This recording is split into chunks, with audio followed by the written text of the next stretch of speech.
Ladies and gentlemen, good evening. You are all looking lovely. What a privilege to be here with you this evening.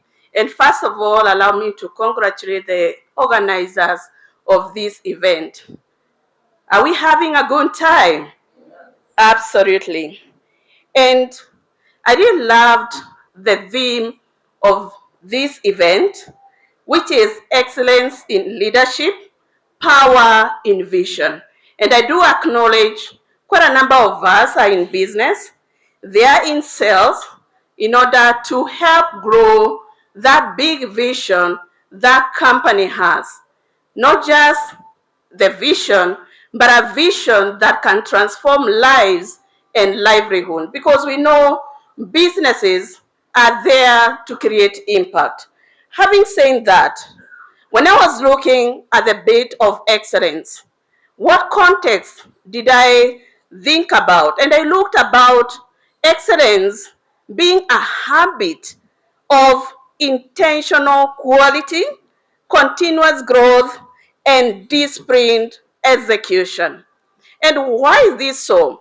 You find we have a great vision, we have a great strategy. However, if we do not have execution, that remains a wish list. We want to achieve much more. We have those bits that we say we can do so much, but if we don't execute, it remains what I call often than not is more of a white elephant. Then how do we execute or bring about execution in companies and businesses? We start looking at the structures within the businesses. As leaders, do we have to have everything come through us that a team member cannot make a decision? So when we allow teams to come up in terms of making decisions, you don't have to have a look of all the checklists. Then you're creating a team that is empowered. And why is a team so critical?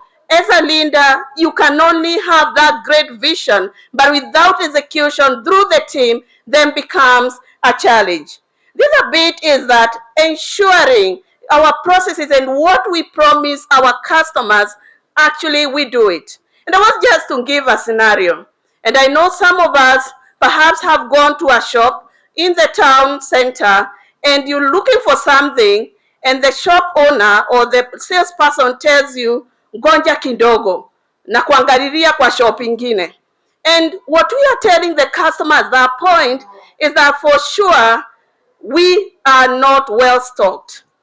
How well stocked are we in our businesses? When we promise that product, I know we have Mabati people here and congratulations, that's amazing in what you're doing. When you say we are going to provide these Mabatis, do you provide them on time? Are there excuses? And I know you do an amazing, good job. Having said that, most often than not, when we think of the power of vision, we have vision and thought, this is what we want to achieve. We have a great strategy, but most often than not, what I've seen is a lot of blame games in terms of financing. We talk of, it's because of finance we've not been able to achieve.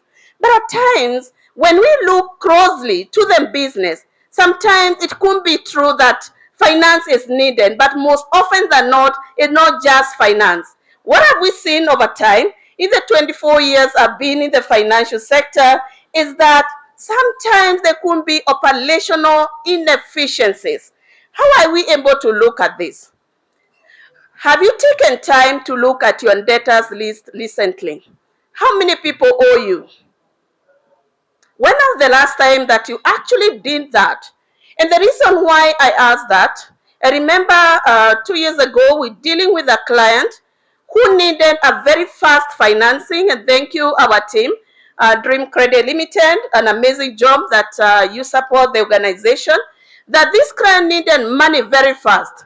But when we took a closer look at the debtors list, we knew for sure this person never needed credit. What this person needed is to sort up the debt collection cycle. And this is what we advised. And sitting with this client in the office, we say, look here, you're doing business with quite reputable companies. Let us call them. Why don't you call them and demand for your payment? Because some of those debts were due 2 months, others 6 months. And as business leaders, sometimes we feel like we are nagging the paying institution. But guess what? When you ask for payment, institutions know we are dealing with an organization that we can trust. They mind their sustainability. So when this lady did that, for sure, she was able to collect about 4 million shillings within 3 hours. So we did not offer financing at that point. What we offered is advice, and we are big in terms of financial advisory. We are happy today to support that client in terms of expansion, but not to fund for inefficiencies. Do we at times borrow money to fund for inefficiencies that our debtors have not been able to pay us, so we want to borrow on behalf of our debtors? The other bit is what we call extracting value from your own suppliers. Most often than not, when we trade on credit, if you find yourself, you're the giver of credit, but you're not receiving credit from your supplier, know there is a cash flow trap. So what do? Negotiate proper terms with your suppliers. Having said that, and in pursuit of achieving the vision and excellence within our organization, and where we are currently, there's a lot of technological disruption. AI people, we are hearing of AI, is it? But are we thinking on how that will either disrupt our business or will add value to what we do? And are we bringing a thought into it in terms of embracing it? Because AI is not about replacing jobs, it's actually complementing jobs and making jobs much easier. And I'm looking at embracing technology from a point of anticipating clients' needs, meeting those needs on time, and actually remaining ahead of competition. As we look into this, let's think about it. Every time you get your books of accounts, we are all willing, we embrace technology, we have the right people, we have the right operations. But every time we look at the profits, we get excited. But what really drives business is cash flows. Apparently, you may be profit rich on paper, but the bank account tells something else. How often are we tracking the cash flows in our own businesses? Because that's the engine that actually runs businesses. It's not profits that run businesses. So it's not the work of the finance manager or officer. It is actually the work of the owner or the business leader to keep a track on that. Because without cash flow, it means supporting clients' needs becomes a challenge. The other bit, how about partnerships and collaborations for business? From business leaders, it's so important, and Mbengo has alluded to that. You're as good as the networks that you keep. The rooms that you get into are very, very important. Who are you connecting with? How are you networking? Because even tonight, maybe that business owner you're looking for is actually represented here. So unless we continuously network, then it means collaboration becomes an issue, because you can't collaborate rather with someone you do not know. So let's keep networking. Let's keep building connections that really matter, not just for our business, but for collaborations that can create impact in our country. And I'm happy to know that I am part of community like this one, community like Corporate Connections, that connects the top global leaders in the world. And what does that mean? Should it be capital a business is looking for? It means it's at the tap of your phone, a tap in terms of connecting with leaders globally, those who are looking at connecting in Africa. And why at this point in time, everyone is looking at Africa. And without Kenya, we cannot talk about Africa.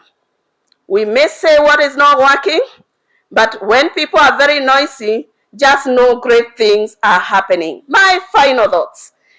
We're saying that great things are built when excellence shapes our mindset, vision sharpens our focus, and execution drives our actions.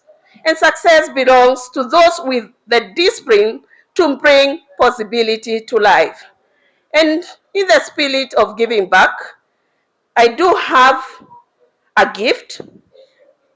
The first people to get to my LinkedIn page and do a direct message for a 15-minute conversation, I'll be happy to connect with you to answer that question, be it finance you're struggling with, be it investments that you want to build a better future in terms of financial discipline. I would really love to work with you. My LinkedIn page is Lillian Gachoki. Lillian Gachoki, LinkedIn, Facebook, you find me under that name. I take this opportunity to thank you very much for listening to me, and I believe your businesses are going to succeed. And if you can be in this room, you are already successful. Clap for yourself, and thank you very much.